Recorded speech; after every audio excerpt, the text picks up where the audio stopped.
असं शेळीपालन तुम्ही कधीच आणि कुठेच बघितलं नसेल. जुगाडू शेळीपालन स्वस्त आणि मस्तात संपूर्ण भारी कुक्कुटपालन आणि शेळीपालन तुम्ही कुठेच पाहिलं नसेल. हे पहा कशा प्रकारचा एक नंबरचा जुगाड केलेला आहे आपण. संपूर्ण माहिती व्हिडिओमध्ये पाहणार आहोत. हे पहा आपण शेळ्याला राहायला, खायला, प्यायला संपूर्ण आदर केलेले अशा प्रकारे. आता हे पहा आतमध्ये बी कसं आहे, एक नंबर जुगाड आहे.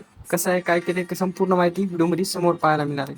तुम्हाला पण मित्रांनो शेळीपालन करायचं असेल तर सुरुवातीला कमी शेळ्यापासून आणि येणाऱ्या अडचणीला मात देऊनच शेळीपालन करायला शिका. कारण की शेतकरी मित्रांनो, तुम्हाला माहिती आहे एकदाच 20-25 शेळ्या आणल्यानंतर काय होणार आहे. त्यामुळे आपण ही सुरुवातीलाच असं 2 शेळ्यापासून शेळीपालन सुरू केले. तेच तुम्ही 5 शेळ्यापासून 6 शेळ्यापासून कमीत कमी 10 शेळ्यापर्यंत शेळीपालन सुरू करा. जेणेकरून तुमच्या शेळ्या निरोगी आणि चांगल्या राहतील. तुम्ही पाहू शकता आपण शेळ्याला चारा खायला टाकलेला आहे आणि अशा प्रकारे शेळ्याची राहायची सोय किती भारी केलेली आहे, जुगाडू सोय. हे पाहून घ्या. हे जुगाड तुम्हाला कुठंच पाहायला भेटणार नाही. तरी पण या व्हिडिओमध्ये पाहायला मिळणार आहे. तर त्यामुळे चॅनलला सबस्क्राईब करा आणि जुगाड संपूर्ण पहा. तुम्हाला माहीत आहे की जे काही शेळीपालन करताना एक अडचण नेहमी समजायला येत असते, ती म्हणजे की शेळ्या रात्रभर बांधायच्या किंवा रात्रभर गोठ्यामध्ये कोंडून ठेवायच्या. तेव्हा या शेळ्यांना काय होते की खाली पाणी, मुतू घाण, त्याचबरोबर त्याच जंतूंवर शेळ्या बसल्यानंतर आजारांचं बी जास्तीत जास्त आव्हान होते. पण त्यामुळे आपण हे अशा प्रकारे केले आदर. शेळ्यांना अशाच प्रकारे तुमच्या 5 शेळ्या असो, 6 शेळ्या असो किंवा किती असो, त्यांना निवारा करून ठेवण्याचं खूप मोठं गरजेचं काम आहे. तुम्ही दिवसभर शेळ्या कुठं बी चारू शकता किंवा कुठं बी चारा खाऊन पिऊन करू शकता. पण जर पाऊस पाण्याचं जेव्हा तुम्ही शेळीपालन केल्यानंतर शेळ्यांना खाली बसायची वेळ येते, तेव्हा मात्र तुमची खूप मोठी परेशानी सुरू होते. कारण की एकदा पाऊस पडल्यानंतर, झड लागल्यानंतर आपण जर शेळी त्याच जागी परत परत बांधली तर त्या शेळीला आजार खूप होतात. त्यामुळे शेतकरी मित्रांनो, आपण अशा प्रकारचं टेक्स्चर उभं केलेलं आहे. हे पाहू शकता जमिनीपासून 1.5 ते 2 फूट उंची केलेले आहे. समोरून अशा प्रकारची दावण केलेली आहे प्लॅस्टिकच्या ड्रमची, जेणेकरून त्याच्यामध्ये आपण भूस, कुटार असं टाकून चारू शकतो. वर हावजंड किंवा शेवरी तुमच्या भाषेमध्ये, ती शेवरीचा पाला बांधलेला आहे जेणेकरून त्याला खाता यावं. हे पाहू शकता खाली आधार केलेले आहे आपण आणि डायरेक्ट त्याच्या लेंड्या आपण झाडून किंवा खोऱ्याच्या पद्धतीने सहायताने बाहेर काढू शकतो. हे पहा भुसासाठी एक नंबर उपाय केलेला आहे. म्हणजे अशा प्रकारे तुम्ही जर दिमाग लावून कुक्कुटपालन, शेळीपालन केलं तर तुमचा खर्चही वाचू शकतो, वेळही वाचू शकतो. आता माझ्यापाशी अशा प्रकारचे शिक्षा असल्यामुळे जास्त काय बेजार व्हायची गरज नाही. पण बरेचसे शेतकरी आहेत की जे खूप सारे बेजार होतात, इथं बांध, तिथं बांध, हे कर, ते कर. तर असे करायची गरज नाही जर तुम्ही असं केलं तर. आणि तरी पण तुम्हाला सांगतो, जर तुम्ही जास्त जनावर घेणार असाल तरी पण तुम्ही अशा प्रकारचं करू शकता. त्याला काही जास्त खर्च येत नाही. अशा प्रकारे केल्यानंतर तुम्हाला खर्च तर वाचणारच आहे, पण त्याचबरोबर तुमचा निरोगीपणा आणि तुमच्या जे काही शेळीपालन ते यशस्वी व्हायला कोणीही रोखू शकणार नाही.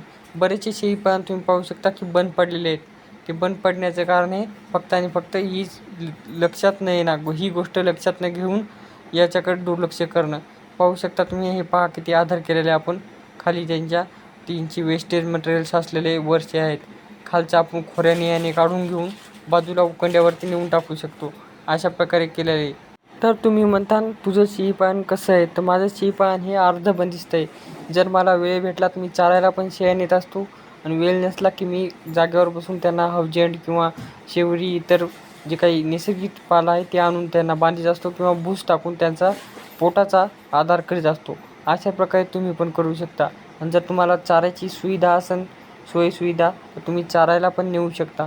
पण बरेचसे शेतकऱ्यांपाशी चारायची सुविधा नसती. त्यानंतर त्यांनी गजरा गवत, गुन्हे गवत असे गवताचे प्रकार लावून कडबा, कुट्टी, भूस याची साचवणूक करून खूप मोठ्या प्रमाणात ते करून ठेवल्यानंतरच शेळीपालन करायचं आहे.